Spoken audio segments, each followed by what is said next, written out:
response from customers so far has been 100%. So maybe they're onto something.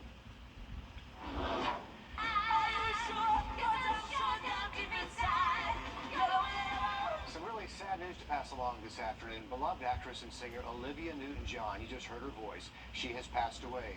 Her family announcing on her official Facebook today the 73-year-old passed away peacefully at a ranch in Southern California. She'd been battling breast cancer, but so many hits in the 70s, and of course, Grease. Can't ever forget that role. We're taking out a loan, something a lot of college Again, both with our temperatures, we are expecting those to be right around 89 degrees and falling down to the upper 80s on Sunday as well. Also starting to see some more lower humidity values as going through the upcoming weekend. We are continuing to follow the sentencing of 3 men convicted of killing Ahmaud Arbery. Federal sentencing happening today in Brunswick. We take a look. Coming up next, first at 4. Your car is totaled. From the station that's on your side, News 12, first at 4 continues. 6 months after 3 men were convicted of federal hate crimes in the murder of Ahmaud Arbery, they are being sentenced today. Travis and Greg McMichael and William Roddy Bryan back in a courtroom today to be sentenced for those hate crimes after attacking and killing Arbery back in 2020.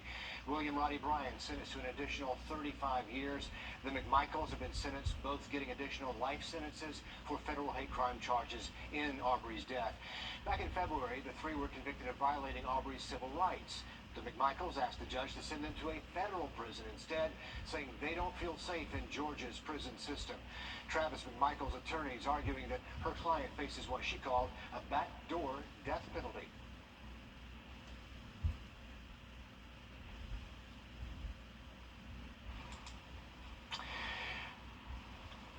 And we have more ahead out of Brunswick as the news unfolds here. We'll let you know exactly what happens with those life sentences in Arbery's death.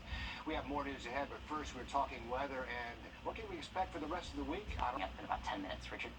Anthony, thank you. Earlier today, the family of Breonna Greer, along with civil rights attorney Ben Crump, announced the results from an independent autopsy. Greer died last month after being detained by officers in Hancock County. They've been calling for accountability and charges since then. Black women lives matter, and we're going to continue to make sure that Hancock County or anybody else in governmental authority can sweep the death of this lovely young woman, this mother. The GBI says Greer was injured after falling out of a Hancock County Deputy Patrol Car door that was never completely shut last month. She died in an Atlanta hospital 6 days after the injuries. A new prosecutor now handling the case of a 2017 stun gun death in Sandersville. 3 former Washington County deputies facing murder charges for the death of Uri Martin. Ultimately, a judge ruled a mistrial in the case back in October of 21 after Washington County jurors were deadlocked in deliberations over the guilt of the officers. Since then, the family has asked for a retrial. Columbus-based District Attorney Stacey Jackson will take over that case. A state court expected to hear arguments today against Georgia's new heartbeat. Even though McMurray says the increased traffic has been a burden, they hope to fix that backlog in the coming months and reduce any further delays. Shepherd Community Blood Center hosting a blood drive with Charlie Norwood VA Hospital tomorrow. Until recently, the FDA banned those who spent more than 6 months in the UK and other European countries between 1980 and 1997 from donating blood because of a risk of spreading the human form of the mad cow disease. Now that ban is lifted and veterans are interested in donating. They're encouraged to stop by tomorrow. This is happening inside the VA hospital over on Freedom Way from 10 in the morning until 3 o'clock in the afternoon. Also happening tomorrow, a job fair with Columbia County, the Board of Commissioners holding a fair for a wide range of skilled trade and professional positions. That's from 4 until 7 in the evening at the Columbia County Exhibition Center over in Grovetown. They say the county offers a new starting base pay of about $15 an hour. You can head to their website to see that full list of open positions. A new freestanding ER near Exit 5 in North Augusta officially open now. Aiken Regional holding an open house earlier today after cutting that ribbon. The new location is on Austin Graybill Road, providing ER care 24 hours a day, 7 days a week, offering better access to people living in North Augusta and the surrounding areas. They have 6 exam rooms and 10 treatment areas. Friends of the Aiken Animal Shelter are starting a new campaign to get their animals adopted. It's called Share a Post to Save a Life.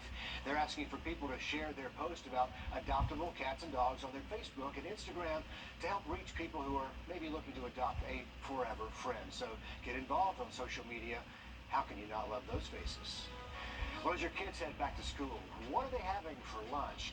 We take a look at some healthy ideas to pack them. Coming up next, First at 4. And as we go through the next few days, our temperatures are actually going to be decreasing. 94 degrees on Wednesday. Then we're going to be talking about low 90s and the 80s making a comeback for the upcoming weekend. We'll break down the full forecast coming up next.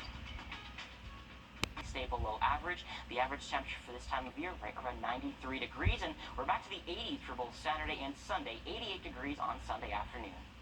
Anthony, thanks. When it comes to packing school lunches, you can get into a rut and maybe the kids get a little bored, but if your child gets sick of the same sandwich day after day, we've got you covered. Mandy Gaither has some healthy lunchtime ideas sure to get a smile. It's important. Balanced meals help give kids the nutrients they need, and it doesn't have to be difficult. We want to do it the night before.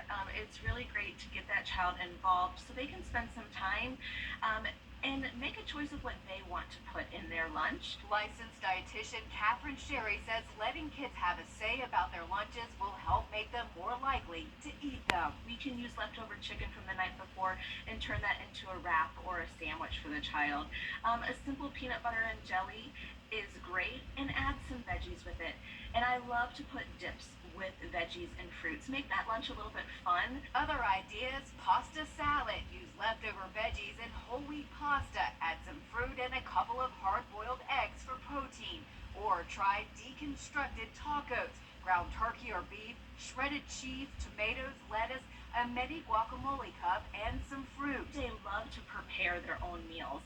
So you can make a homemade Lunchable and make it healthier and more filling than what you're going to get in the store. A make-your-own Lunchable could include low-sodium turkey, cheese, whole wheat crackers, add some fruit and veggies, and a dip like nut or seed butter. Something to make it a little different, so not every day is the same thing. For Health Minute, I'm Mandy Gaither. We do still love a PBJ every now and then. That's a good suggestion. Sherry says it's also important to pack a treat in your child's lunch, something they can look forward to and enjoy along with the meal. Treats go a long way. Sometimes they eat those first. We'll call on camera images of coyotes destroying